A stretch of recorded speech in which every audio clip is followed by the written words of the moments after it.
আসসালামু আলাইকুম প্রিয় দর্শক, অন্য মঞ্চ অনুষ্ঠানে আপনাদের স্বাগত জানাচ্ছি। নমস্কার, আমি তরুণ ঘোষ। দেখলেন হুমকিটা, আমাদের স্বরাষ্ট্রমন্ত্রী অমিত শাহের হুমকিটা দিয়ে প্রথম শুরু করলাম। যে অনেকে লিখছেন না, আমরা কিছুই জানতে পারছি না, এমন জিনিস হয়নি কখনো, এগুলো আপনি কি করে বলছেন? অনেকেই অনেক প্রশ্ন করছেন। দোষটা আপনাদের নয়, প্রথমে বলি, দোষটা আপনাদের নয়। আপনাদের মিডিয়া সম্পূর্ণ আপনাদের অন্ধকারে রেখেছে, যে দেশের মধ্যে যাতে আরো অস্থিরতা না তৈরি হয় তার জন্য আপনাদের অন্ধকারে রেখেছে। কি হচ্ছে না হচ্ছে কাউকে জানতে দিচ্ছে না। এর ফল যে কত মারাত্মক হবে সেটা আপনাদের বর্তমান সরকার বুঝতে পারছে না। মানুষের যদি একটা আন্দাজ থাকে এটা হতে যাচ্ছে, তাহলে মানুষ একটা প্রিপারেশন নেয় যে হ্যাঁ এটা হতে যাচ্ছে, আমাকে এই প্রিপারেশনটা নিতে হবে, আগাম কিছু বুদ্ধি টুদ্ধি খাটিয়ে রাখে। কিন্তু এই সরকার এমন সরকার যে দেশের মানুষকে অন্ধকারে রেখে দিচ্ছে। আমি বহু মাস আগে বলেছিলাম আপনাদের গঙ্গা এবং তিস্তা চুক্তি হবে না। এখন আপনাদের দেশে আলোচনা হচ্ছে গঙ্গা চুক্তি, তিস্তা চুক্তি নিয়ে। অর্থাৎ আমি বলি অনেক আগে, তখন আপনাদের বিশ্বাস হয় না।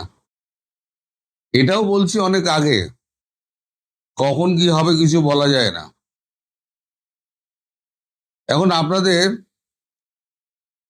গঙ্গা চুক্তি, তিস্তা চুক্তি নিয়ে কোনো কথাবার্তা কিন্তু নেই। আগামী গরমের সময় কি হবে না হবে তার কোনো গ্যারান্টি নেই।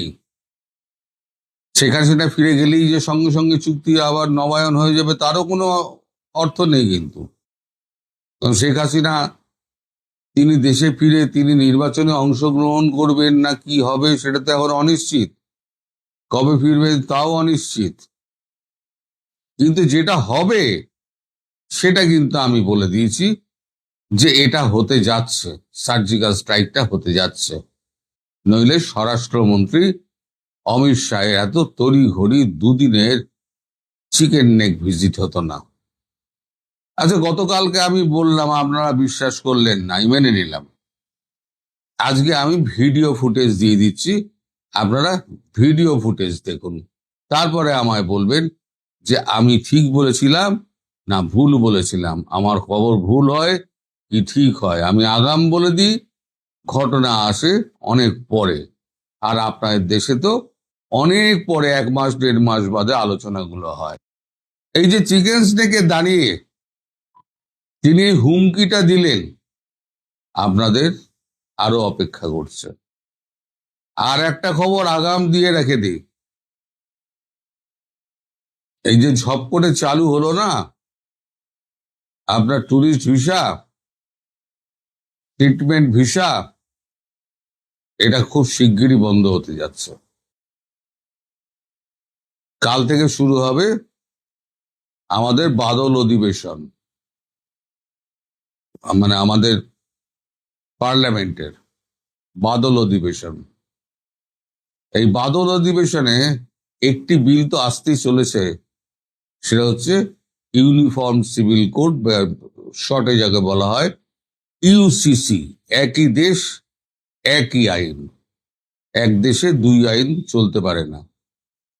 তার সঙ্গে যে প্রস্তাবটি বিরোধী দল সরকারের কাছে তুলছে সেটা হচ্ছে বাংলাদেশের সঙ্গে সমস্ত কূটনৈতিক সম্পর্ক ছিন্ন করার, পাকিস্তানের মতো। আমরা ব্যবসা করব না, আমরা সম্পর্কও রাখবো না। একটা শত্রু দেশের সঙ্গে যেরকম ব্যবহার করা হয় আমরা সেরকম ব্যবহার করব। আমাদের বর্ডারটা সুরক্ষিত রাখার জন্য যা যা দরকার আমরা পাকিস্তানের মতো করে রেখে দেব। এই বিল যদি পাস হয় তাহলে আপনারা স্ট্র্যাটেজিক্যালি বাংলাদেশ কতটা গুরুত্বপূর্ণ বাদ দিন, পাকিস্তান কিন্তু আপনাদের থেকেও অনেক স্ট্র্যাটেজিক্যালি অনেক বেশি এগিয়ে। কারণ পাকিস্তানের ওখান থেকে আপনার ইউরোপ, বালুচিস্তান, আফগানিস্তান, ইরান হয়ে, তুর্কি হয়ে ইউরোপ চলে যাওয়া যায়। আর আপনাদের এটা তো একটা বদ্ধ ভূমি। আপনাদের যদি বঙ্গোপসাগর আটকে দেওয়া হয় তাহলে পরে আপনারা নড়াচড়া করতে পারবেন না। সেই একটি বৃহৎ দেশ, তার বিরোধী দল যখন এই বিলটি আনার জন্য প্রস্তাব পেশ করছে, সেই প্রস্তাব যদি গৃহীত হয় তাহলে আপনাদের দেশে খাদ্যশস্য পাঠানো থেকে বিদ্যুৎ পাঠানো থেকে সমস্ত কিছু বন্ধ হয়ে যাবে। আমি জানি না এই প্রস্তাব পাস হবে কিনা, কারণ ভারত সরকার কূটনৈতিক সম্পর্ক ছিন্ন করতে চায় না। এত বছর লড়াই করার পরও কিন্তু পাকিস্তানের সঙ্গে কূটনৈতিক সম্পর্ক ছিল। ইমরান খানের হুমকির পর 2017 সালে সমস্ত কূটনৈতিক সম্পর্ক শেষ করে দেয়। আপনাদেরও সেই অবস্থা চলে এসছে। আর একটা কথা আমি বহুদিন আগে বলেছিলাম যে তারেক রহমানকে ভারত আর ডাকবে না।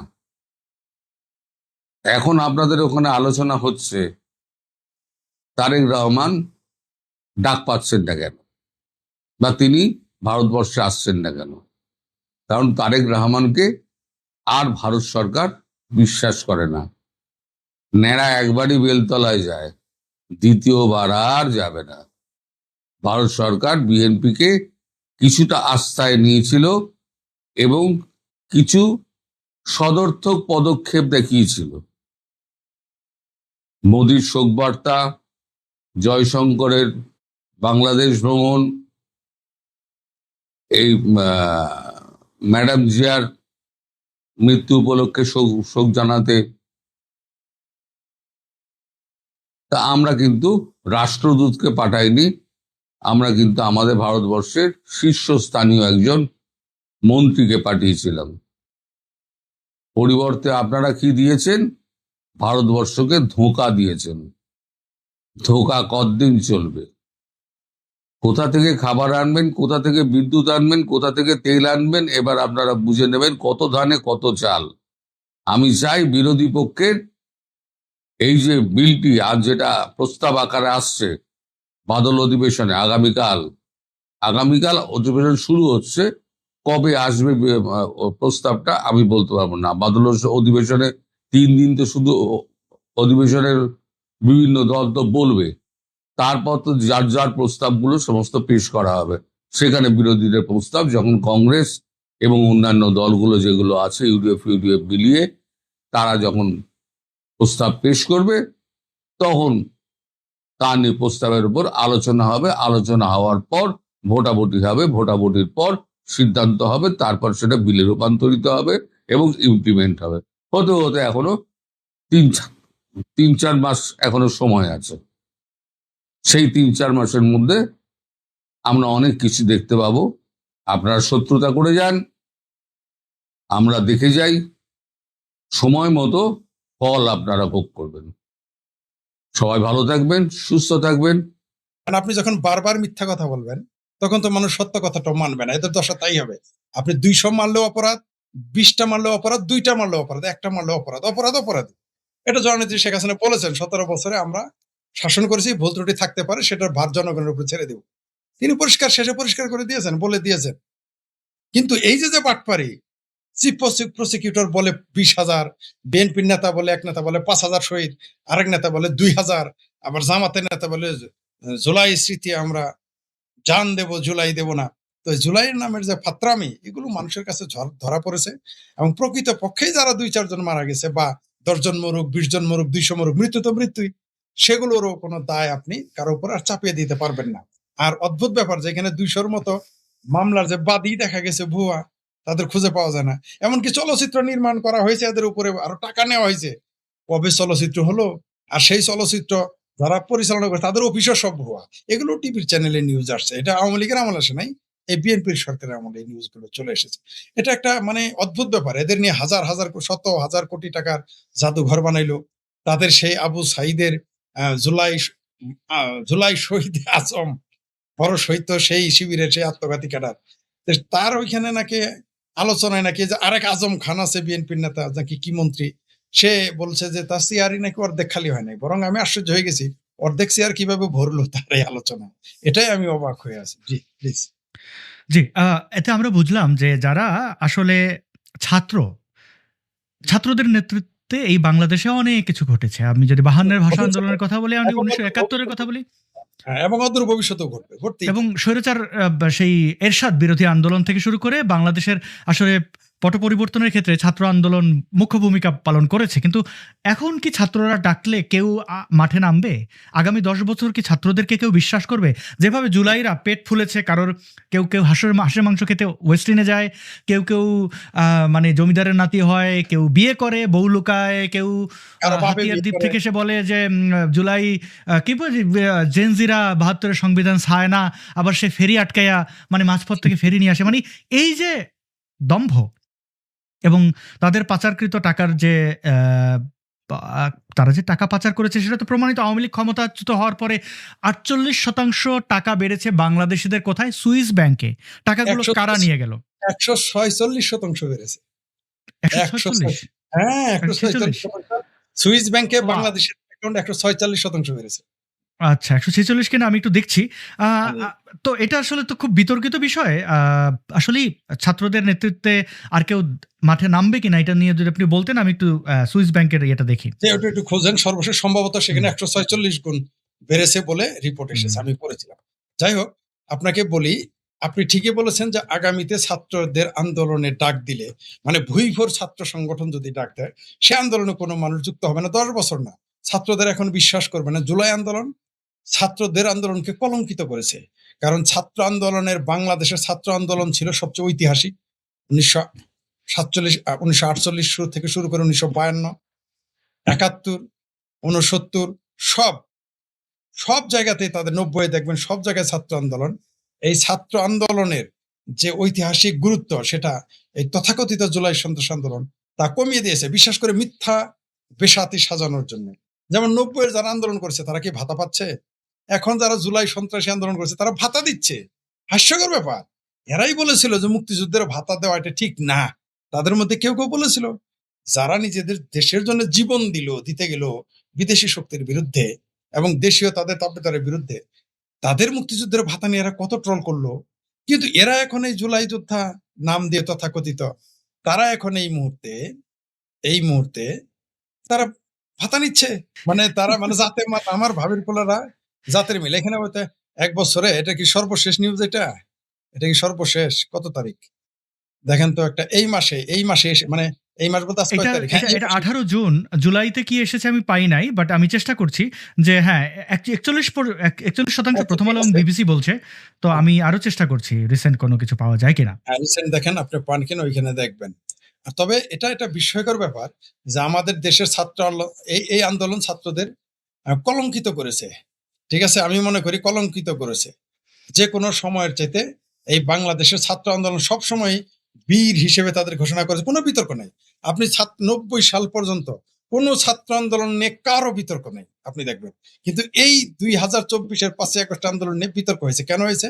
কারণ তারা আসলেই প্রতারণা করেছে এবং এখনো প্রতারণা করে চলছে। ঠিক আছে? করে চলছে। এবং জি। অদ্ভুত ব্যাপার যে এদের আপনি এই কথাটা যখন বলবেন তখন আপনাকে বলবে আপনি আওয়ামী লীগের দোষর। কিন্তু বাস্তবতা হচ্ছে আজকে আমি অবাক হয়ে গেলাম। একজন মেয়ে আমাকে বলেছে, তরুণী। সে বলেছে তার খালা, তার আপন খালা এই পাটোয়ারির পক্ষে ইলেকশন করেছে। এই যে পাটোয়ারি, নাসিরউদ্দিন পাটোয়ারি। এবং তাদের প্রতি তার খালার সাথে তার দ্বিমত ছিল। মানে তার খালা তাদের পক্ষে, ভাগ্নি বিপক্ষে। আজকেই কথা হয়েছে আমার সাথে। সে বলল যে, আঙ্কেল আপনি ভাবতেই পারবেন না যে আমার খালা এখন বলতেছে, মানে যারা জুলাই সন্ত্রাসী আন্দোলনে সম্পৃক্ত ছিল, পাটোয়ারির ইলেকশন করেছে, সেই তার খালা বলছে যে শেখ হাসিনার আসলেই বাংলাদেশে আসা উচিত। শেখ হাসিনা ছাড়া বিকল্প নাই। কেন এটা বলেছে? সে এতদিনে আওয়ামী লীগ কি ভালো কাজটা করেছে তার নাম নিল? আসলে ভালো কাজ যত না করেছে, এরা এত বেশি খারাপ কাজ করেছে যে জনগণ এখন শেখ হাসিনাকে চাচ্ছে। এবং যেটা আমি বারবার বলি, এর আগেও বলেছি যে আওয়ামী লীগ এই জন্য ফিরবে, যে তারা খুব ভালো কাজ করেছে এই 2 বছরে, তা না। বরং এই 2 বছরে এনজিওগ্রাম সরকার, আমার ভাবির পোলারা এবং বর্তমান বিএনপির সরকার এবং জামাত, এটা তো জামাত বিএনপি সরকার, তারা এত কিছু খারাপ কাজ করেছে যে মানুষ শেখ হাসিনার নাম নিতে বাধ্য। এটা আজকের ঘটনা, মাত্র 5 ঘন্টা, মানে আজকে বাংলাদেশ সময় তখন বিকেল 6টা বাজে বা 5:30 বাজে। এই সময় একজন তরুণীও না, সে সবে, বয়সও তার খুব বেশি না, সে আমাকে এই কথা বললো। আঙ্কেল বিশ্বাস করবেন না যে এখন তার সেই খালা বলতেছে কেন শেখ হাসিনা আরো আগে আসতেছে না, ডিসেম্বরে কোন আসবে, দেশ তো শেষ।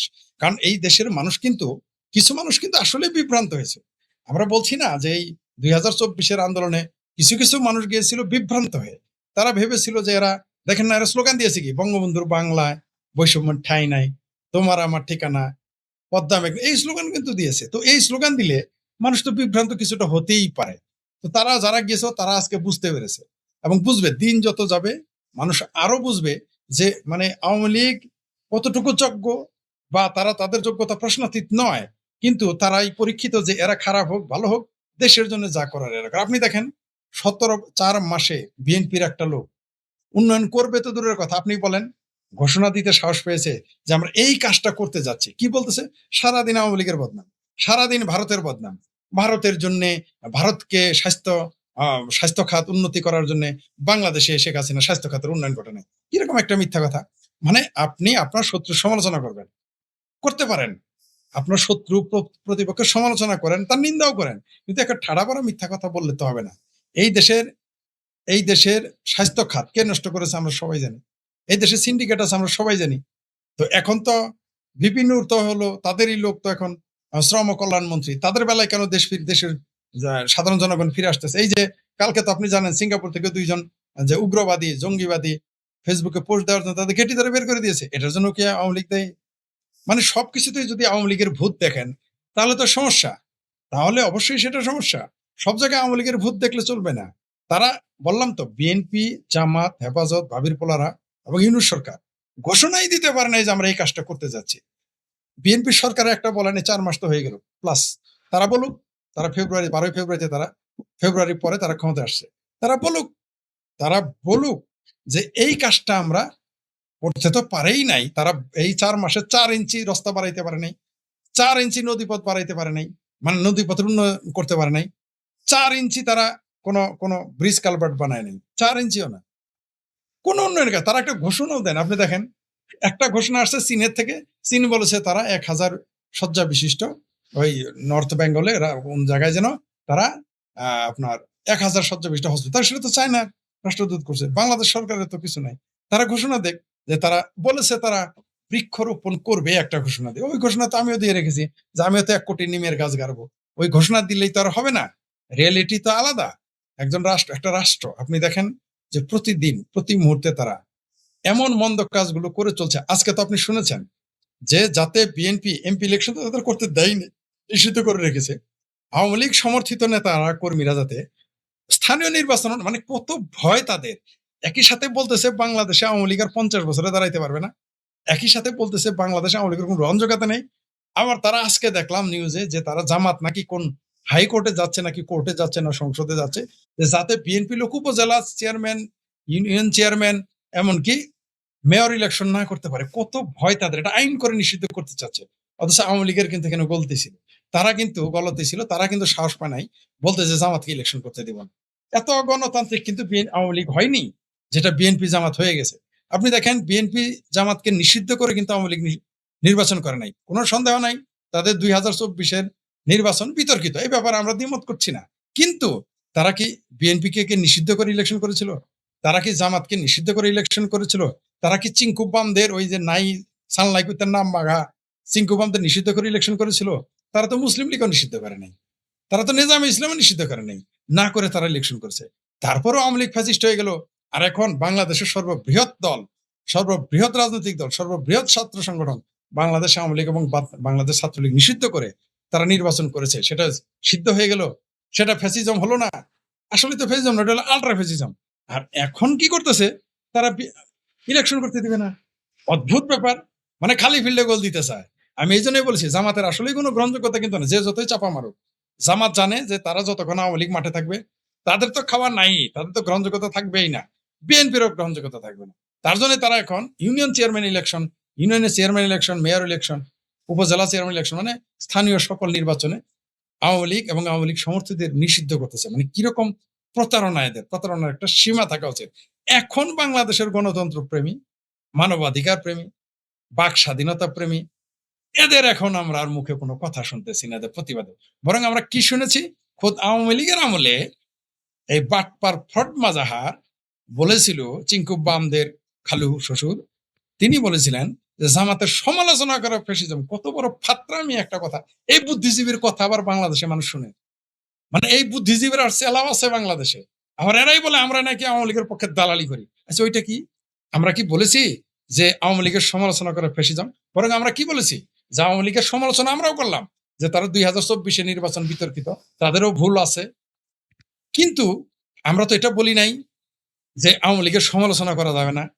আমরা তো এটা বলি নাই পৃথিবীর কারো আমরা বলি তোমরা বঙ্গবন্ধুরা সরকারের সমালোচনা করো, নো প্রবলেম, সরকারে থাকলে তো আপনাকে সমালোচনা করতে হবে। আর এরা বলতেছে যে জামাতের সমালোচনা করা ফ্যাসিজম। তাও কে বলে? যারা সারাদিন পেছনে থাকে দেবী সরস্বতীর মূর্তি, সামনে থাকে লালন, আর মাঝখানে থাকে সমাজতন্ত্র, তারা বলে যে আমাদের সমালোচনা করে ফ্যাসিজম। আর আওয়ামী লীগ নিষিদ্ধ করা হলো গণতন্ত্র, ছাত্রলীগ নিষিদ্ধ করা গণতন্ত্র।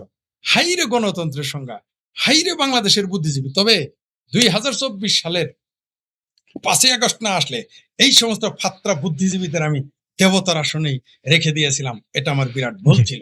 আমি কোনো কনক্লুশন দিচ্ছি না যে মীর মুগ্ধকে পুলিশ মেরেছে না এতটাই মেরেছে, কিন্তু এই জঙ্গি উত্থানের যেই নেচার, এটার যে ষড়যন্ত্র, এটার যে চাতুর্য, শুধু মীর মুগ্ধ একা তো পানি দেয় নাই। আমরা অনেকগুলা জঙ্গি মহিলাকে দেখেছি, জামাত শিবিরের মহিলা ওইখানে এরকম কাজ করছে, কলা মূলা পিঠা এগুলো আঁচল থেকে বের করে দিচ্ছে, যারা ওইখানে আন্দোলন করছে ওদের খাওয়াই দিচ্ছে। জুলাই ষড়যন্ত্র, যে মীর মুগ্ধ মারা গেল 2024 জুলাই মাসের 18 তারিখ, ও যদি জঙ্গি উত্থানটাকে আন্দোলন ভেবে এখানে অংশগ্রহণ করেও থাকে এবং ওর সততার মধ্য দিয়ে মৃত্যুবরণ করে, তাহলেও কি ওর এই মৃত্যুটা গৌরবের, নাকি এই মৃত্যুটা শুধুই একটা মৃত্যু? এই আলোচনাটা করব আজকে আমি চ্যাট জিপিটির সাথে, ফ্রি চ্যাট জিপিটি না, পয়সা খরচ করে কেনা চ্যাট জিপিটির সাথে মীর মুগ্ধ কিভাবে মারা গেল, কি মানে সত্যটা কি, এইটা আমি চ্যাট জিপিটি কে বললাম যে অনলাইনে যত তথ্য আছে সেগুলোকে বিশ্লেষণ করে তুমি আমাকে উত্তর দাও। চ্যাট জিপিটি তো শুরুতে বলেই দিল যে এইটা পুলিশের গুলিতে মারা গেছে, ওখানে যা যা জঙ্গিরা বলে পুরো এই ভার্সনটা দিল।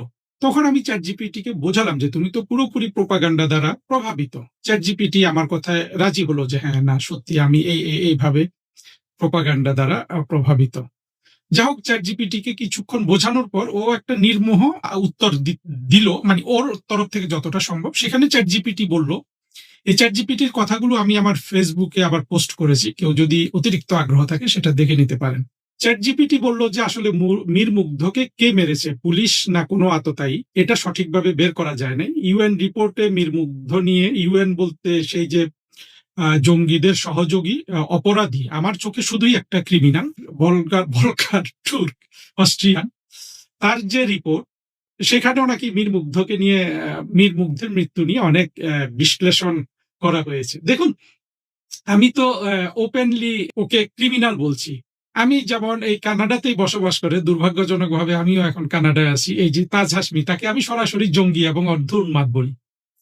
আমি মনে মনে চাই যে আমাকে, আমি তো কানাডায় রিফিউজি, আমার তো এখানে রিফিউজির যতটুকু অধিকার সেটা, আর তাজ হাসমি নিশ্চয়ই এই দেশের নাগরিক, ওর তো পূর্ণ নাগরিক অধিকার। তারপর আমি মনে মনে চাই যে এগুলা শুনে কানাডিয়ান পুলিশ আমাকে সে একটু ধরুক, যে তুমি আমাদের দেশের একজন সম্মানিত নাগরিককে কেন জঙ্গি বলো। তো মানে আমি তাহলে না উত্তরটা দিতে পারি। এবং আমার দৃঢ় বিশ্বাস, এই যে ভলকার তুর্ককে একজন অপরাধী, পৃথিবীর যে কোনো আদালতে কোনো প্রমাণ না, মানে আমি তো সেটা তো আমার ক্যাপাসিটিতেও নাই যে ওই যে কি বলে না উকিলরা যেটা করে, আরো যেসব প্রমাণ যেগুলো হয় আর কি, মানে বিভিন্ন ধরনের প্রমাণ আইন আদালতে, সেগুলো না, শুধু যুক্তির বিচারে পৃথিবীর যে কোনো আদালত ভলকার তুর্ককে আমি শুধু যুক্তি দিয়ে অপরাধী প্রমাণ করতে সক্ষম, এবং যে কোনো সরকারি কর্তৃপক্ষকে আমি এই তাজ হাসমিকে জঙ্গি প্রমাণ করতে সক্ষম, যদি না তাজ হাসমি ইতিমধ্যে ওপেনলি যেসব কথা বলেছে ইউটিউবে সেগুলো মুছে ফেললে তো আমি অপরাধী, মানে তখনও আমার থাকবে, নিশ্চয়ই তো এটাও বাইর করা যাবে যে সে মুছেছি কি মুছে নাই।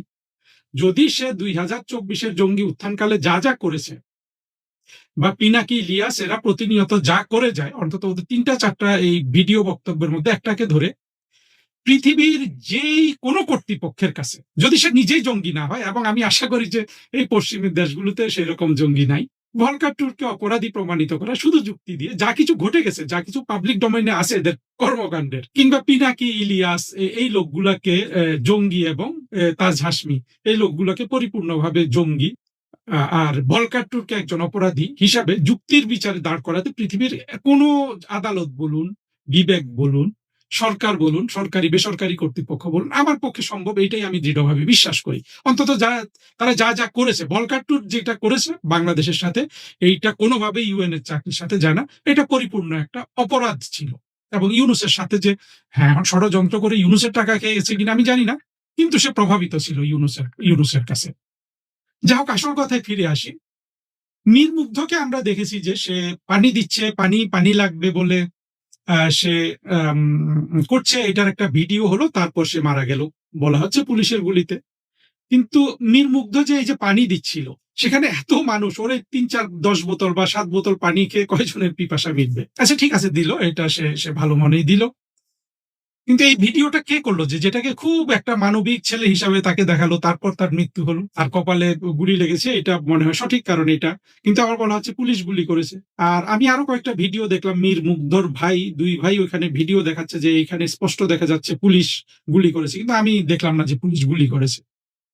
আমি আসলে অ্যাজিউম করছি না যে, মানে আমি কোনো কনক্লুশন দিচ্ছি না যে মীর মুগ্ধকে পুলিশ মেরেছে না আততায়ী মেরেছে, কিন্তু এই জঙ্গি উত্থানের যে নেচার, এটার যে ষড়যন্ত্র, এটার যে চাতুর্য, শুধু মীর মুগ্ধ একা তো পানি দেয় নাই, আমরা অনেকগুলা জঙ্গি মহিলাকে দেখেছি, জামাত শিবিরের মহিলা ওইখানে এরকম কাজ করছে, কলা মূলা পিঠা এগুলো আঁচল থেকে বের করে দিচ্ছে, এই যারা ওইখানে আন্দোলন করছে ওদের খাওয়াই দিচ্ছে, ওদের মাথায় হাত বুলিয়ে দিচ্ছে, এগুলো আমরা দেখেছি। এইসব অভিনয়ের সাথে যুক্ত হয়ে গেছে মোশাররফ করিমদের মতো কি বলবো, অশিক্ষিত কিন্তু অভিনয়ে দক্ষ এই লোকগুলা। যেমন আমি ভাবতাম যে মামুনুর রশিদ একজন অত্যন্ত ভালো মানুষ, বা দেখলাম যে এই লোকটাও তো অথর্ব বলা ছাড়া তো আমার আর কোনো উপায় নাই। মামুনুর রশিদ যত ভালো নাটক আপনি লেখেন, হ্যাঁ ভয়ে যদি আপনি গিয়ে থাকেন সেটা ঠিক আছে, ভয়ে তো যাওয়াই আসলে তো এটাও সত্য যে, যেমন বলেছি যে কমিউনিস্ট পার্টি, এদের রাজনীতি বাংলাদেশে শেষ, কিন্তু ওরা যদি ওইখানে নাও যেত ওদেরকে তো মেরে ফেলতো, ওদের পার্টি এতদিনে ব্যান করে দিত,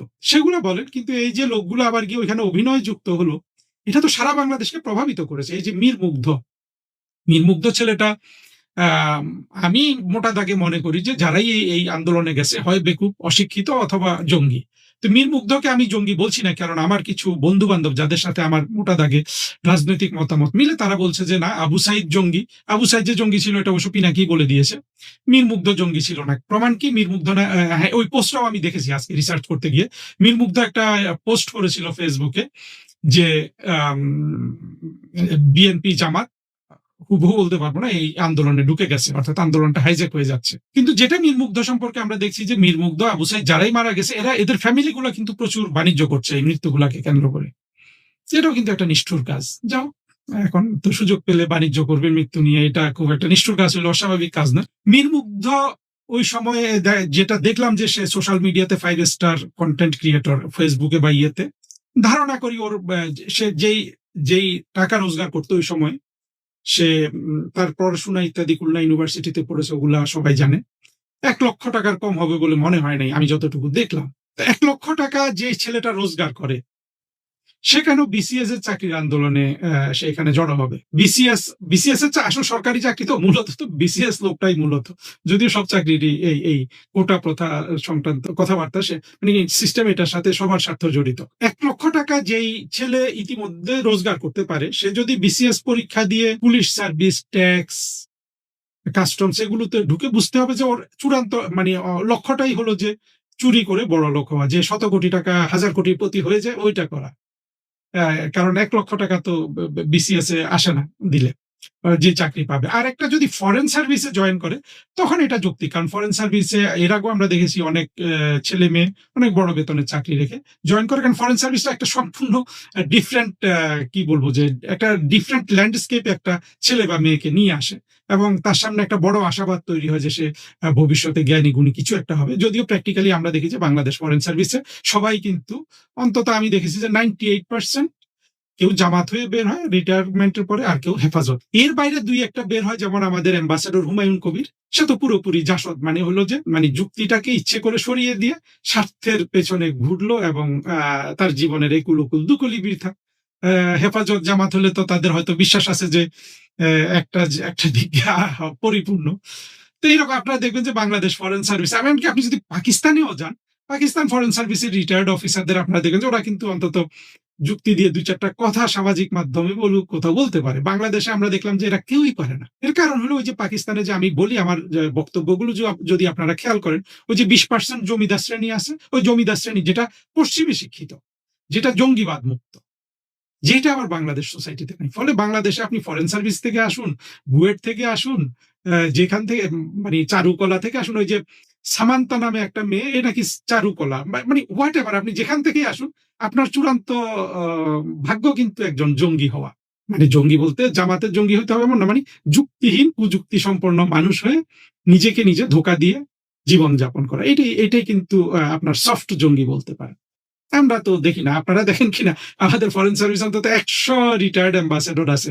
একটা মানুষ যুক্তি দিয়ে সত্যিকারের, মানে দেখলে মনে হয় যে এই লোকটা সত্যিকারের মানুষ হিসাবে ইমার্জ করেছে। এই যে কয়দিন আগে আমরা দেখলাম যে আহমেদ তারেক করিম, সে কি করলো, মাহমুদুর রহমান, যে মাহমুদুর রহমান 2012-13 সালে আহমেদ তারেক করিমকে নাঙ্গা করে দিয়েছে, সেই মাহমুদুর রহমান কাশ্মীর নিয়ে একটা বিতর্কিত ম্যাপ বাইর করছিল।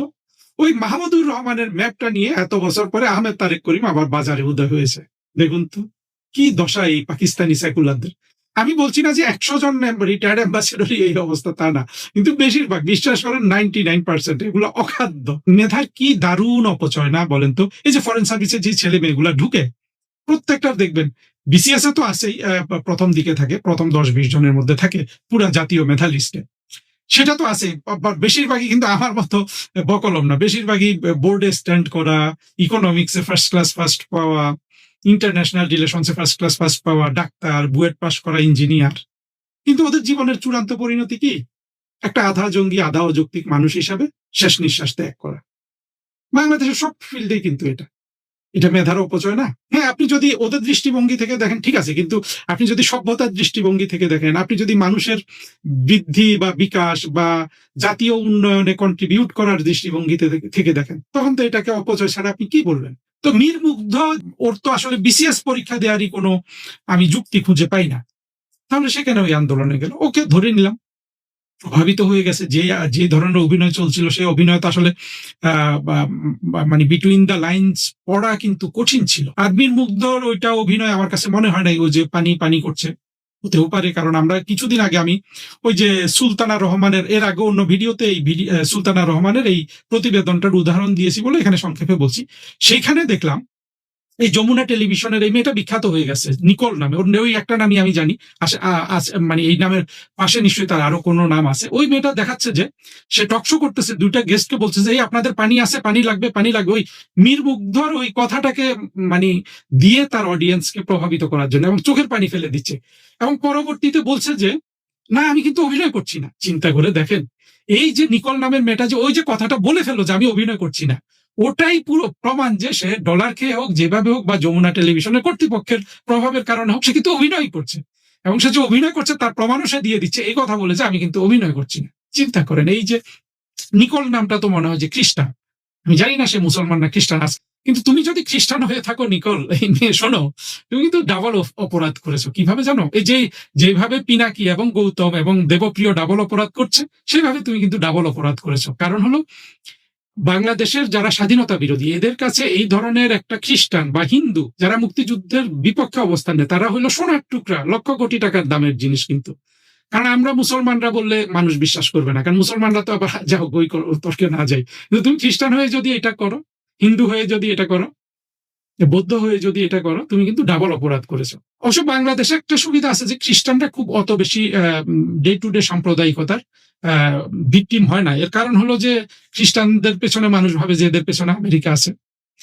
সেটা হয়তো বড় কারণ না, বড় কারণ হলো যে বাংলাদেশের পুরো সাম্প্রদায়িকতাটা কিন্তু মুক্তিযুদ্ধের পরাজিত শক্তির, বাংলাদেশকে পরাজিত করার স্পৃহা থেকে আসা সাম্প্রদায়িক ঘৃণা, যার কারণে এই সাম্প্রদায়িকতাটা শিকার হয় দুইটা জিনিস। হিন্দুরা যেহেতু হিন্দুরা মোটা দাগে একেবারে 1947 সালে পূর্ববঙ্গ বা বর্তমান বাংলাদেশের হিন্দুদের স্বপ্ন হলো যে একটা সেকুলার বাংলাদেশ, যেটা তারা বঙ্গবন্ধুর কাছে চেয়েছিল, যেটা তারা শেখ হাসিনার কাছে চেয়েছিল, যেটা 1971 সালে পরাজয়ের মাধ্যমে অর্থাৎ পাকিস্তানিদের এবং বাংলাদেশের এই জঙ্গি মৌলবাদী স্বাধীনতা বিরোধীদের পরাজয়ের মাধ্যমে যেটার আশা দেখা দিয়েছিল এরা, এই হিন্দুগুলো এবং আমরা সেকুলার মুসলমানরা যারা এই একই স্বপ্ন দেখি যে বঙ্গবন্ধুর সোনার বাংলা কিংবা একটা আধুনিক অসাম্প্রদায়িক গণতান্ত্রিক বাংলাদেশ। আমরা কিন্তু সবচেয়ে বড় সাম্প্রদায়িকতার শিকার। এটা কিন্তু খ্রিস্টানরাও না, বৌদ্ধরাও না, আর অত সংখ্যায় কম। ওদেরকে নিয়ে আমি যতটা বুঝি কেউ থাকতে পারে সাম্প্রদায়িকতার শিকার, আর সাম্প্রদায়িকতার শিকার হতেও এটা বুঝতে হলেও তো কিছু বোধ বুদ্ধি লাগে। নিকল মেয়েটা যদি মুসলমান হয় ঠিক আছে সেটা, কিন্তু যদি খ্রিস্টান হয় এ ডাবল অপরাধ করেছে ওই অভিনয়টা করে।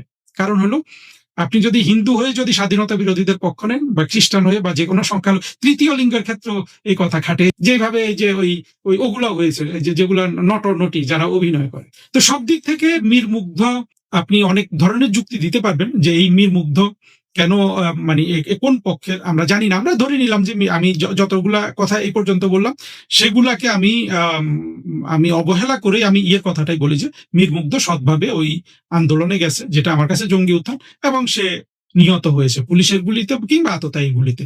কিন্তু সকল সার্কমস্ট্যান্সিয়াল এভিডেন্স বলে যে সে আততায়ী গুলিতে নিহত হয়েছে। আমি ধরে নিলাম তাও না, পুলিশের গুলিতে নিহত হয়েছে, যদিও তার ত্রিসীমানায় পুলিশ ছিল না।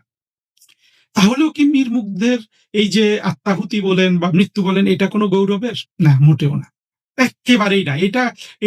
এইটা একেবারেই না, এবং এইটাই মীর মুগ্ধর লস। যদি মীর মুগ্ধ সৎভাবেও আত্মাহুতিটা দিয়ে থাকে, অর্থাৎ ওকে পুলিশ মেরে ফেলছে, ও দেশ উদ্ধার করার জন্য এই জঙ্গি আন্দোলনে গিয়েছে, এগুলো সব সত্য হলেও ওর মৃত্যুটা না একটা অ্যাক্সিডেন্টাল ডেথ, একটা ডেথ একটা সম্ভাবনাময় তরুণ। জানি না সে কতটা সম্ভাবনাময় তরুণ, বুদ্ধিশুদ্ধি ছিল, না হলে তো কন্টেন্ট ক্রিয়েট করে পয়সা রোজগার করা যায় না অতি বুদ্ধিমান না হলে। সম্ভাবনা ছিল, বয়স কম ছিল, কিন্তু ওর মৃত্যুটা একটা সাধারণ মৃত্যুতে পরিণত হয়। এখন এই মৃত্যুটা কিভাবে মহিমান্বিত হতে পারত? প্রথম কথা হলো যে মীর মুগ্ধ যাদের সাথে গেছে ওরা সভ্যতা বিরোধী, এরা ইতিহাস বিরোধী। আপনি এই দুটোর, এই সভ্যতা এবং ইতিহাস বিরোধী কোনো কিছুর সাথে জড়িত হলেই আপনার সেখান থেকে যদি আপনার মৃত্যু আসে সেটার কোনো চূড়ান্ত গ্লোরিফিকেশন নাই, চূড়ান্ত নাই, কিন্তু সাময়িক গ্লোরিফিকেশনের সুযোগ ছিল মীর মুগ্ধর। তাহলে কি করতে হইতো? তাহলে এই যে হাসনাত, যে জঙ্গিগুলা বেঁচে গেছে, হাসনাত, সার্জিস, ওরা যদি যেই কথাগুলো জাতিকে দিয়েছিল যে আমরা ওইখানে তো চাতুর্য করেছে। প্রথমে হলো যে সরকারি চাকরিতে কোটার বিলুপ্ত চাই, কোটা আসলে তখন ছিলই না। ছাত্রলীগের সভাপতি একটা বক্তৃতা এটা তখনই বলেছিল, কেউ কিন্তু আপনারা খেয়াল করেননি, সভাপতি সাদ্দাম হোসেন। তখন কোটা ছিল না, এমন একটা সময় ওরা কোটা বিরোধী আন্দোলন করে কেন এই হাইকোর্ট সুপ্রিম কোর্টে এই কোটা তুললো। এর সাথে জেনারেল ওয়াকারের ক্ষমতা গ্রহণ, অর্থাৎ ক্ষমতা গ্রহণ করতে সেনাবাহিনী প্রধান হওয়া, এগুলো খুব কাকতালীয়। আমি জানি না, অনেক ব্যাখ্যা দিয়েছেন। আমি তো আপনাদের সাথে প্রতিজ্ঞা করেছি যে কোনো মিথ্যা কথা ব্যাখ্যা যেটা আমি জানি না সেগুলা নিয়ে আমি কথা বলবো না, কিন্তু প্রশ্নগুলা কিন্তু চলে আসে। যদি জঙ্গিগুলা এই যে এগুলা যদি ভোগে এবং চুরিদারিতে লুটপাটে ব্যস্ত না হয়ে যেত, ওরা যদি দেখাতো যে সত্যি সত্যি এই যে হাসনাত আব্দুল্লাহ দেখেন কত অসৎ একটা ছেলে, এমপি হওয়ার আগে বলেছে যে এমপিদের গাড়ি আর ও এমপি থাকলে কেউ আর গাড়ির মালিক হতে পারবে না, ওই যে ট্যাক্স ফ্রি গাড়ি এমপিরা কিনতে পারে। এমপি হওয়ার পর ওই সবার আগে গাড়ির আহ্বান, মানে ওকে যেন গাড়ি দেয় সরকারকে, সেই আহ্বান জানিয়েছে। কতটা অসৎ এই জঙ্গিগুলা, চিন্তা করে। এবং আরেকটা জিনিস মনে রাখবেন, জঙ্গি মাত্রই অসৎ। আপনি জামাতকে যেটা দেখেন যে না ওরা টাকা চুরি করে না, এটা হলো কি জানেন, এইটা আপনি খুব ক্ষুদ্র দৃষ্টিভঙ্গি থেকে দেখেন। কিন্তু জঙ্গিবাদটাই হলো, জঙ্গিরা কি হয়? জঙ্গিরা হয় যে তার উদ্দেশ্য হাসিল করার জন্য ভালো কৌশল, মন্দ কৌশল, অপকৌশল সবকিছু তার ডিকশনারিতে হলো যে বৈধ। এটাই চূড়ান্ত অসততা। অর্থাৎ এখানে কোনো আপনার যে ইথিক্যালের বাংলা কি হতে পারে, অর্থাৎ ন্যায়পরায়ণতার ভিত্তিতে জঙ্গিবাদ একটা সমূহ, একটা অসৎ জিনিস, অসৎ চিন্তা, অসৎ মস্তিষ্ক, এটাই অর্থাৎ ধ্বংস হয়ে যাওয়া একটা মস্তিষ্ক। কিন্তু এর ঊর্ধ্বে যদি এই জঙ্গিগুলো, অন্তত জামাত যে চালাকিটা করে, জামাত যদি এই ছেলেগুলো তো জামাতেরই জঙ্গি, জামাত যদি ওই চালাকিটা করতো, জামাতও কিন্তু ধ্বংস হয়ে গেছে 24-এর জঙ্গি উত্থানের পর। কিভাবে? ওরা যদি তিনটা জিনিস নিশ্চিত করতো অন্তত সাময়িকভাবে, কি ওরা বলেছিল যে সরকারি চাকরিতে কোটা থাকবে না। ওরা যদি কোটা এখন আছে কিনা সেটা বড় প্রশ্ন না, বড় প্রশ্ন হলো গত 2 বছর যত সরকারি চাকরি ইউনুস দিয়েছে, এখন তারেক রহমান দিচ্ছে। আপনারা খোঁজ নিয়ে দেখেন তারেক রহমান কি করছে আমি জানি না। ইউনুস যত চাকরি দিয়েছে সব জঙ্গিদেরই চাকরি দিয়েছে। বাংলাদেশের আপামর জনগণের যে চাকরি পাওয়ার একটা সুযোগ ছিল শেখ হাসিনার আমলে, সেটাও ইউনুস ধ্বংস করে দিয়েছে। তারপরে ওরা বলেছে বৈষম্য দূরীকরণ করবে। ওরা যদি কোনো না কোনো ক্ষেত্রে দুই একটা বৈষম্য দূর করে দেখাতো বাংলাদেশে, এবং ওরা বলেছিল যে ওরা ইলেকশন সহি করবে, আর ইলেকশনটা যদি ইউনুস সহি করতো তাহলেও এই যে মীর মুগ্ধের, যেটাকে যদি আমি আত্মাহুতি হিসাবে ধরেও নেই, তাহলেও সাময়িকভাবে মীর মুগ্ধের এই জীবনদানটা গ্লোরিফিকেশন, মানে অন্তত এখন তাকে শহীদ, গ্লোরিফাইড অথবা গৌরবের মৃত্যু হিসাবে ধরে নেওয়া যেত, তার পরিবারের এটা নিয়ে গর্ব করার থাকতো। এবং সাময়িকভাবে গৌরব করলেও ওরা যে চাতুর্যের মাধ্যমে বাংলাদেশের ক্ষমতা গ্রহণ করেছে, সেটার চূড়ান্ত পরাজয়ের পর মীর মুগ্ধের এই যে সাময়িক মহিমা, সেটা এই মৃত্যুর সাময়িক মহিমা, সেটা চূড়ান্ত ভাবে বিলীন হয়ে যেত। কিন্তু ওরা যে এই তিনটা কাজে কোনোটাই করে নাই, সরকারি চাকরিতে আপনার ন্যায় বিচার করা, বৈষম্য দূরীকরণে ন্যায় বিচার করা, নির্বাচনে ন্যায় বিচার করা, এই যে তিনটা জায়গার কোনোটা যদি কোনো ন্যায় বিচার করলো না, এইটার কারণেই এই মীর মুগ্ধের জীবন যদি সে সৎভাবেও দিয়ে থাকে, পুলিশও যদি তাকে মেরে থাকে, তাহলেও কিন্তু সাময়িকভাবেও কিন্তু এই মৃত্যুটা কোনো গ্লোরিফিকেশন দেখলো না। আপনাদের স্বাগত জানাই আমি আমার কথা শুনবার জন্য। রাজপথের রাজনীতি আর রাষ্ট্র পরিচালনার রাজনীতি এক নয়। মিছিলের সামনে দাঁড়িয়ে স্লোগান দেওয়া যায়, সরকারের বিরুদ্ধে কঠোর বক্তব্য রাখা যায়, সমাবেশে লাখো মানুষ জড়ো করা যায়, এমনকি নির্বাচনে বিপুল ভোটে জয়লাভও করা যায়। কিন্তু জাতীয় সংসদে দাঁড়িয়ে একটি রাষ্ট্রের অর্থনীতি, আইন, প্রশাসন, পররাষ্ট্রনীতি, শিক্ষা, স্বাস্থ্য, কর্মসংস্থান এবং জনগণের দৈনন্দিন সংকট নিয়ে অর্থবহ ভূমিকা রাখা সম্পূর্ণ ভিন্ন ধরনের যোগ্যতা দাবি করে। ত্রয়োদশ জাতীয় সংসদে সেই কঠিন সত্যটি খুব অল্প সময়ের মধ্যেই বাংলাদেশের দুটো বড় রাজনৈতিক শক্তির সামনে হাজির করেছে।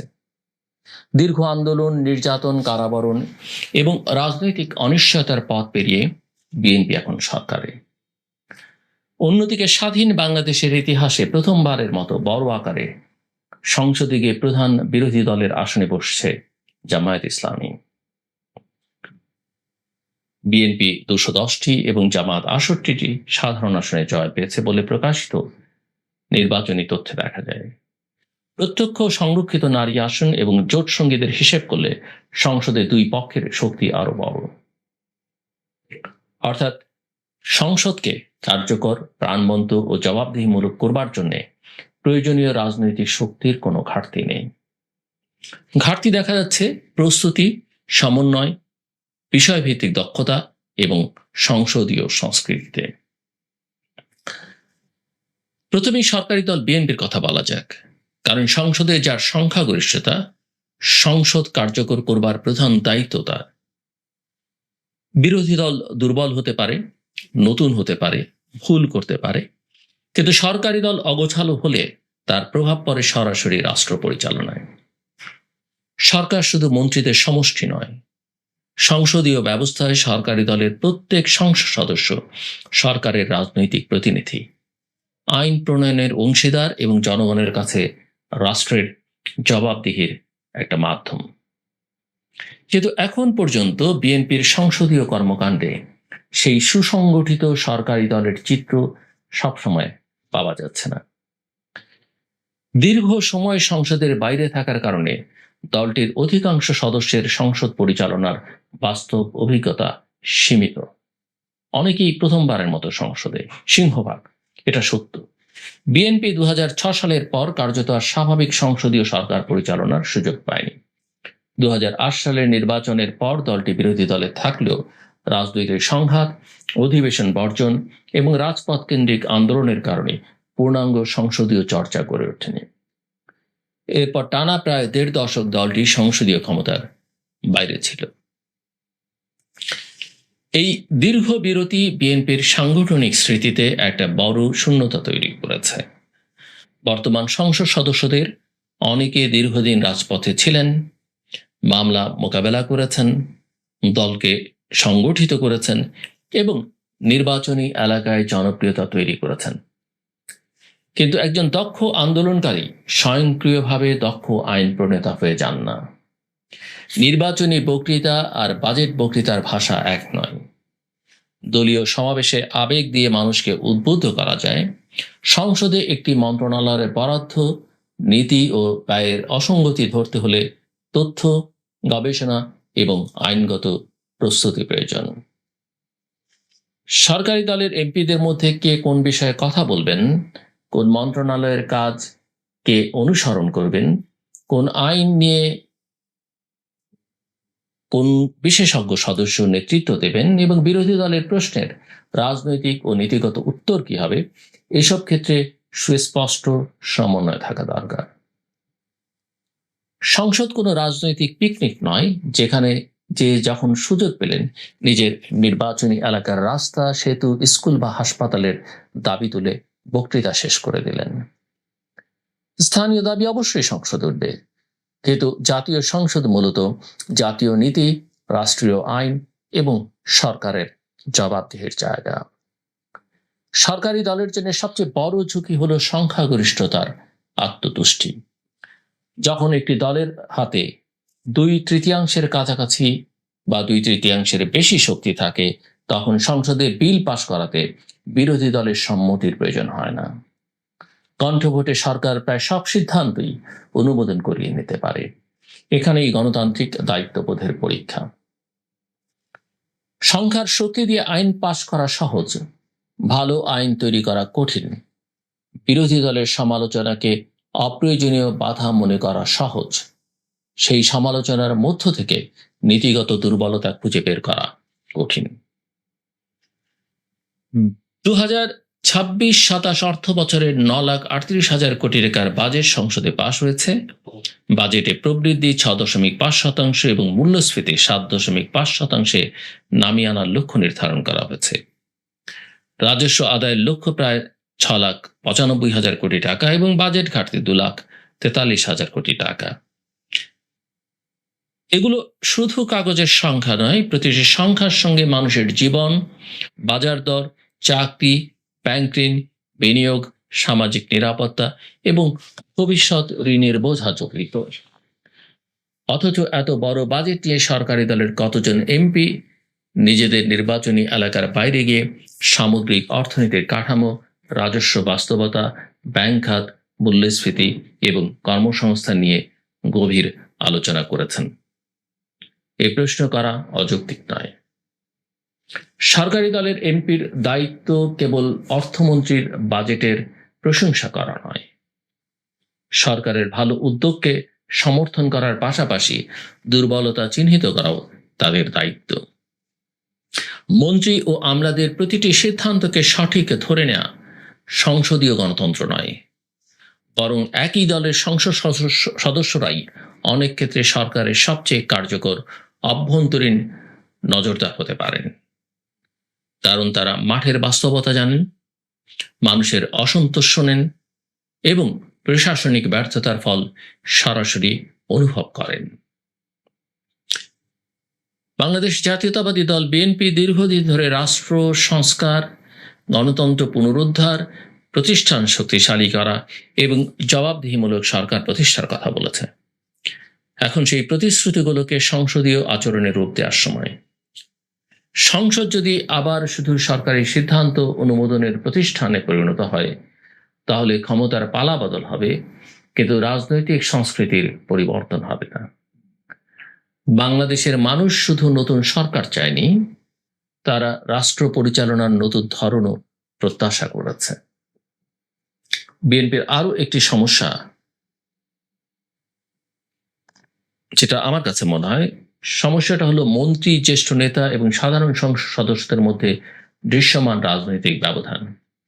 সরকার পরিচালনার কেন্দ্র যদি কেবল মন্ত্রিসভা ও কয়েকজন শীর্ষ নেতার মধ্যে সীমাবদ্ধ হয়ে পড়ে, তাহলে বিপুল সংখ্যক সরকারি দলের এমপি ধীরে ধীরে নিজ নিজ এলাকার উন্নয়ন বরাদ্দ, সুপারিশ, বদলি, নিয়োগ এবং প্রশাসনিক প্রভাব বিস্তারের মধ্যেই নিজেদের ভূমিকা খুঁজতে শুরু করবেন। অতীতে প্রতিটি সরকারের সময় এই প্রবণতা দেখা গেছে। দলীয় এমপি যদি আইন প্রণেতার বদলে স্থানীয় প্রশাসনের অনানুষ্ঠানিক নিয়ন্ত্রণ হয়ে ওঠেন, তবে দুর্নীতি, পক্ষপাত এবং ক্ষমতার অপব্যবহারের পুরনো চক্র আবার ফিরে আসবে। তাই বিএনপির সামনে সবচেয়ে বড় দায়িত্ব হচ্ছে সংসদ সদস্যদের রাজনৈতিকভাবে কাজে লাগানো, বিষয়ভিত্তিক সংসদীয় টিম তৈরি করা, প্রতিটি মন্ত্রণালয় পর্যবেক্ষণের দায়িত্ব দেয়া, গবেষণা সহায়তা নিশ্চিত করা এবং নিয়মিত সংসদীয় প্রশিক্ষণ চালু করা দরকার। শুধু হুইপের নির্দেশে উপস্থিত হওয়া বা ভোট দেয়া একজন এমপির পূর্ণ দায়িত্ব হতে পারে না। এবার আসা যাক জামায়াত ইসলামী প্রসঙ্গে। দলটি নির্বাচনের আগে নিজেদের অত্যন্ত শৃঙ্খলাবদ্ধ, নৈতিক, দক্ষ এবং প্রচলিত রাজনৈতিক সংস্কৃতির বিকল্প হিসেবে তুলে ধরেছিল। তাদের প্রচারের বড় শক্তি ছিল এই দাবি যে তারা অন্য দলগুলোর মতো নয়। তাদের কর্মীরা প্রশিক্ষিত, নেতৃত্ব নিয়ন্ত্রিত, আর্থিক ব্যবস্থাপনা স্বচ্ছল এবং রাষ্ট্র পরিচালনার জন্য তাদের দীর্ঘমেয়াদী পরিকল্পনা রয়েছে। কিন্তু সংসদে প্রবেশের পর দলটির কয়েকজন সদস্যের বক্তব্য ও কর্মকাণ্ড সেই দাবির সঙ্গে বিস্ময়কর বৈপরীত্য তৈরি করেছে। সংসদ সদস্যদের সরকারি বাসায় পর্দা, ওয়াশিং মেশিন ও মাইক্রো ওভেন সরবরাহের দাবি বাজেট আলোচনায় তোলার ঘটনা মানুষের কাছে একটি নেতিবাচক বার্তা দিয়েছে। বিষয়টি আইনগতভাবে অপরাধ না হলেও রাজনৈতিকভাবে তা ছিল অত্যন্ত অদূরদর্শী। যখন সাধারণ মানুষ মূল্যস্ফীতি, বেকারত্ব, চিকিৎসা ব্যয় এবং জীবনযাত্রার চাপে আছে, তখন একজন বিরোধী দলের এমপির মুখে সংসদীয় সুযোগ সুবিধার দাবি দলটির অগ্রাধিকার সম্পর্কে প্রশ্ন সৃষ্টি করবেই। এরপর একজন এমপির পারিবারিক মুক্তিযোদ্ধার সংখ্যা ও পরিচয় নিয়ে বিভ্রান্তিকর বক্তব্য, পরে সেই বক্তব্য ব্যাখ্যা করতে গিয়ে পরস্পর বিরোধী কথা বলা এবং আরেক সংসদ সদস্যের জাতীয় বাজেটের আকার নিয়ে গুরুতর ভুল, এসব ঘটনা নিছক মুখ ফসকে যাওয়া হিসেবে উড়িয়ে দেওয়া কঠিন। কারণ এগুলো একত্রে একটি গভীরতর সমস্যার ইঙ্গিত দেয়। অনেক এমপি হয় প্রস্তুতি ছাড়া কথা বলছেন, নয়তো ক্যামেরার সামনে দৃশ্যমান হওয়ার তাড়নাকে বিষয়গত জ্ঞানের চেয়ে বেশি গুরুত্ব দিচ্ছেন। সংসদে একজন সদস্যের প্রতিটি শব্দ রাষ্ট্রীয় নথির অংশ হয়ে যায়। মাঠের সভায় ভুল বক্তব্য পরে সংশোধন করা যায়, সামাজিক মাধ্যমে পোস্ট মুছে ফেলা যায়, কিন্তু সংসদীয় বক্তব্যের রাজনৈতিক প্রভাব দীর্ঘস্থায়ী হয়। বিশেষ করে যে দলটি নিজেদের অন্য সবার চেয়ে বেশি প্রশিক্ষিত ও শৃঙ্খলাবদ্ধ বলে উপস্থাপন করে, তাদের সদস্যদের ভুল স্বাভাবিকভাবেই বেশি আলোচিত হবে। উচ্চ নৈতিক মানের দাবি করলে জনসাধারণ উচ্চতর মানদণ্ডেই বিচার করবে। জামায়াত জোটের অধিকাংশ সংসদ সদস্য এবারই প্রথম সংসদে গেছেন, বিএনপির ক্ষেত্রেও তাই। প্রকাশিত প্রতিবেদন অনুযায়ী সরাসরি ও সংরক্ষিত আসন মিলিয়ে জামায়াত জোটের প্রায় 90 জন সদস্যের মধ্যে 86 জনই নতুন। দলটি প্রথম অধিবেশন এবং বাজেট অধিবেশনের আগে তাদের প্রশিক্ষণও দিয়েছে। কাজেই শুধু অনভিজ্ঞতার যুক্তি দিয়ে সব দুর্বলতা ব্যাখ্যা করা যায় না। প্রশিক্ষণ যদি বাস্তব আচরণে প্রতিফলিত না হয়, তাহলে সেই প্রশিক্ষণের বিষয়বস্তু, মান ও কার্যকারিতা নিয়েও প্রশ্ন ওঠে। জামায়াতের বিরুদ্ধে আরো গুরুতর অভিযোগ এসেছে সরকারি অনুদান ও প্রকল্পে স্বজনপ্রীতি নিয়ে।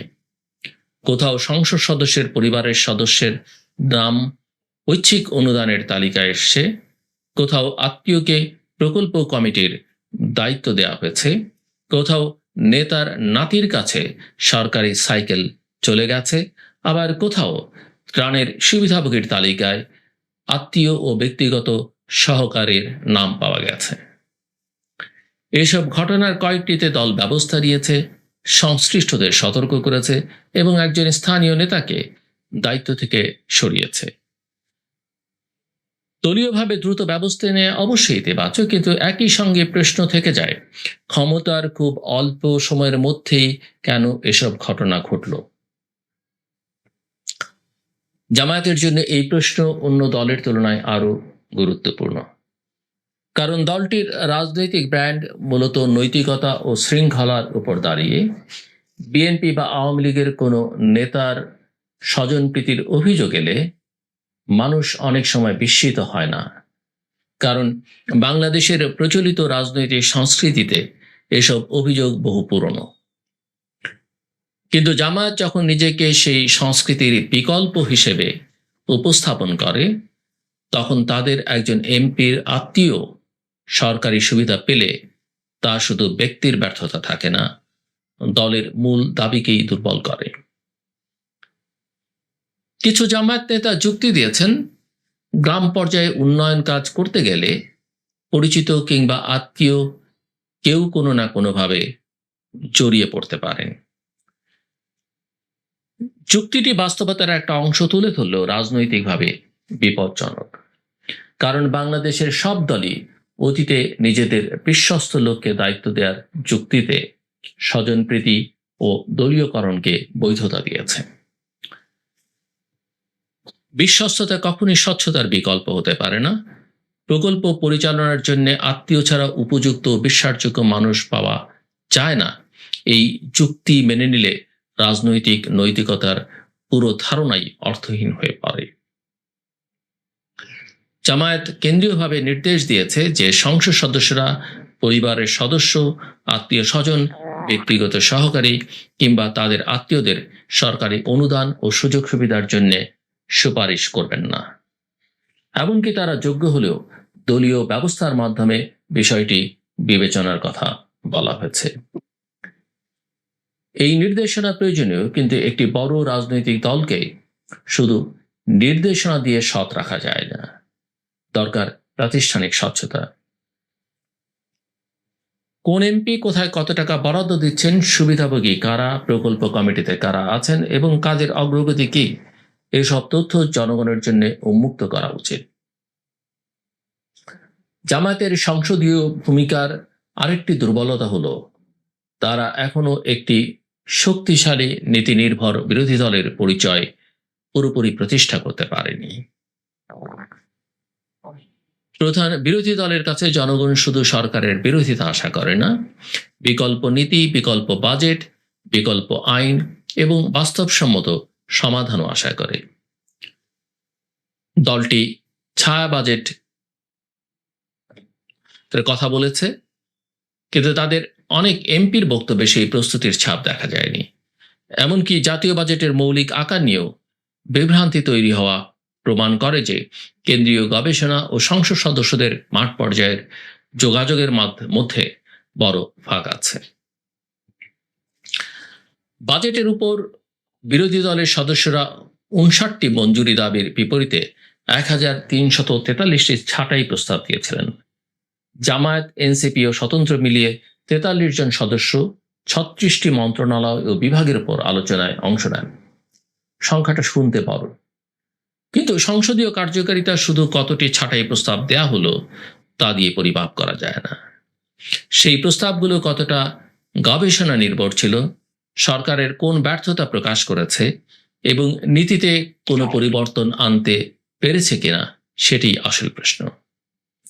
শেষ পর্যন্ত প্রস্তাবগুলো কণ্ঠভোটে নাকচ হয়েছে এবং বিরোধী দলীয় নেতার অনুরোধে অবশিষ্ট দাবিগুলো বিস্তারিত আলোচনা ছাড়াই গিলোটিন পদ্ধতিতে অনুমোদিত হয়েছে।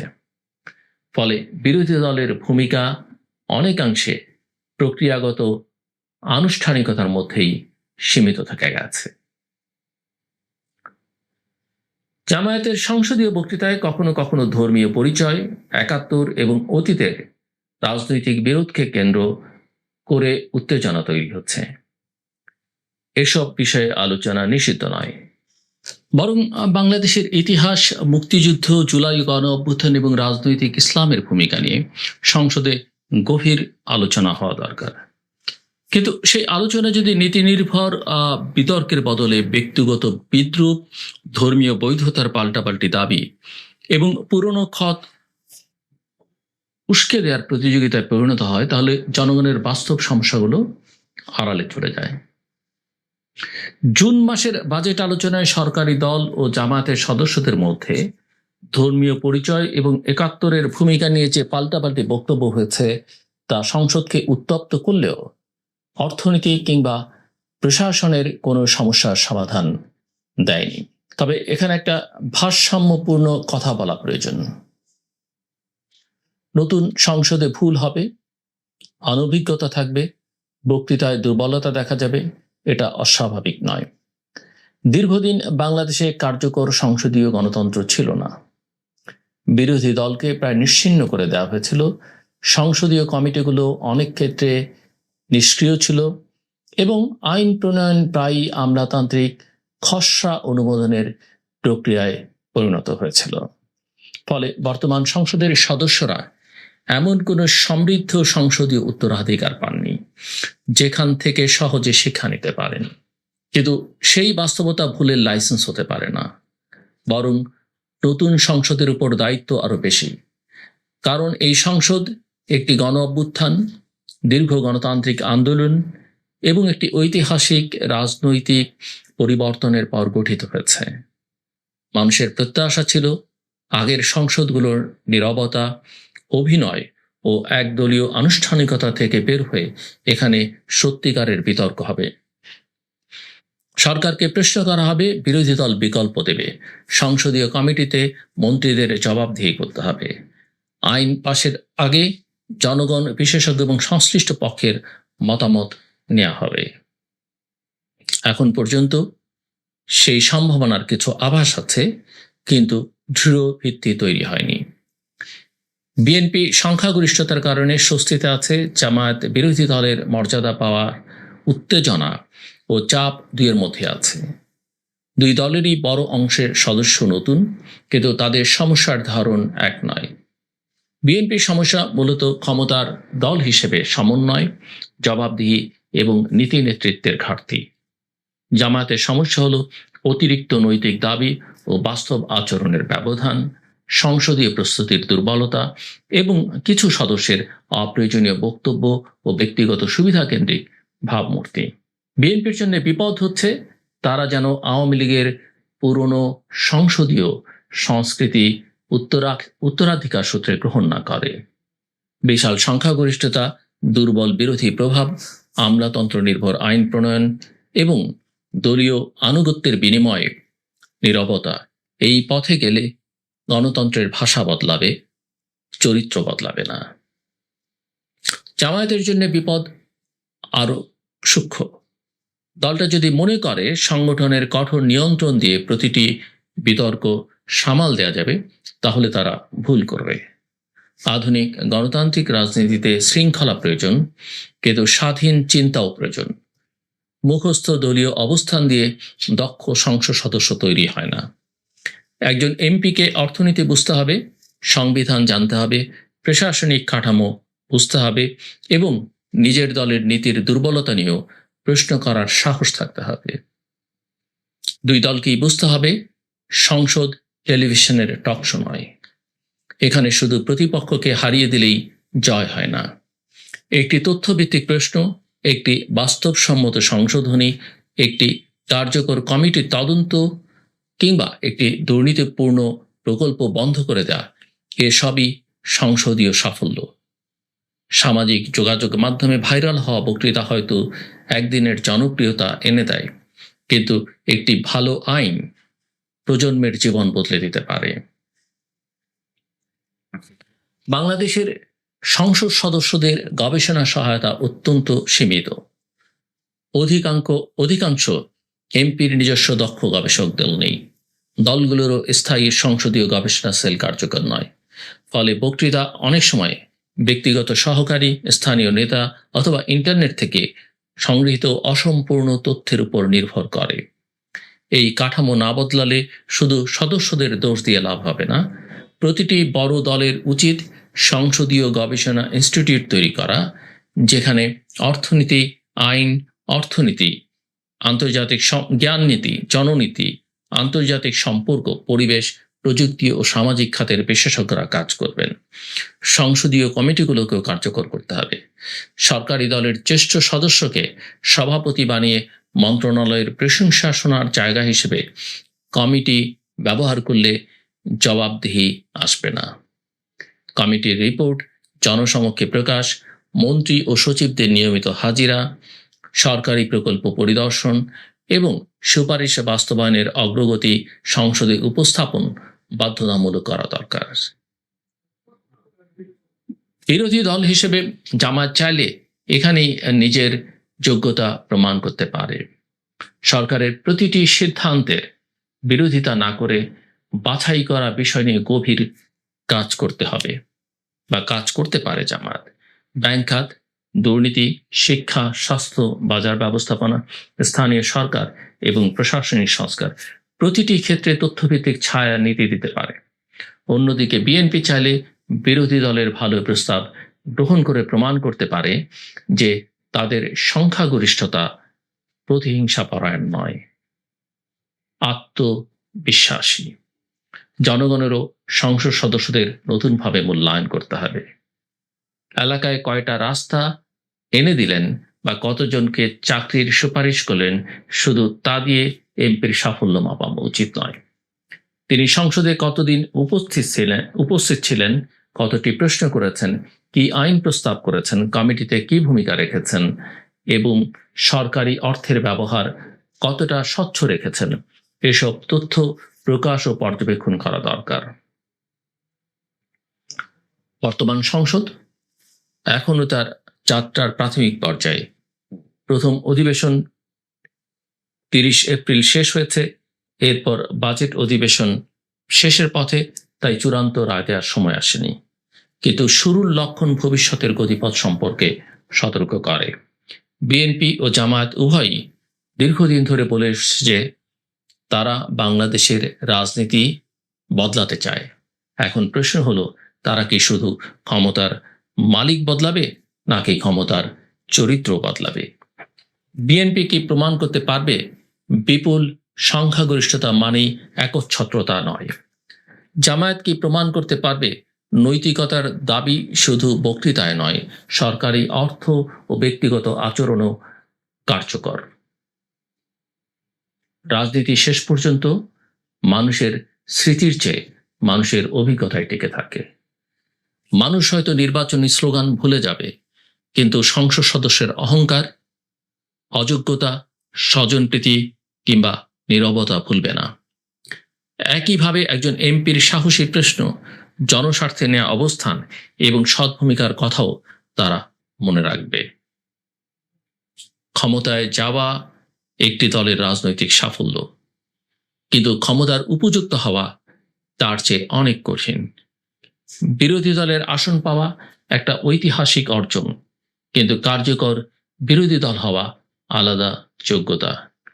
বিএনপি সরকারে গিয়ে এবং জামায়াত বিরোধী দলে গিয়ে এখন সেই যোগ্যতার পরীক্ষায় বসছে। এই পরীক্ষায় প্রশ্নপত্র তৈরি করছে বাংলাদেশের বাস্তবতা। পরীক্ষক হচ্ছে জনগণ, আর ফলাফল ঘোষণা হবে শুধু পরবর্তী নির্বাচনে নয়, প্রতিদিনের বাজারে, আদালতে, প্রশাসনে, কর্মসংস্থানে এবং রাষ্ট্রের প্রতি মানুষের আস্থায়। জাতীয় সংসদ কোনো দলের পুরস্কার নয়, এটি জনগণের আমানত। যারা সেই আমানতের মর্যাদা রক্ষা করবে, ইতিহাস তাদের জায়গা দেবে। আর যারা সংসদকে ব্যক্তিগত সুবিধা, দলীয় আনুগত্য কিংবা ক্যামেরার সামনে অভিনয়ের মঞ্চ বানাবে, তারা সংখ্যায় যত বড়ই হোক রাজনীতিতে শেষ পর্যন্ত নিষ্প্রভী থেকে যাবে। আমার কথা শুনবার জন্য অসংখ্য ধন্যবাদ। আপনাদের সবার জন্য শুভকামনা।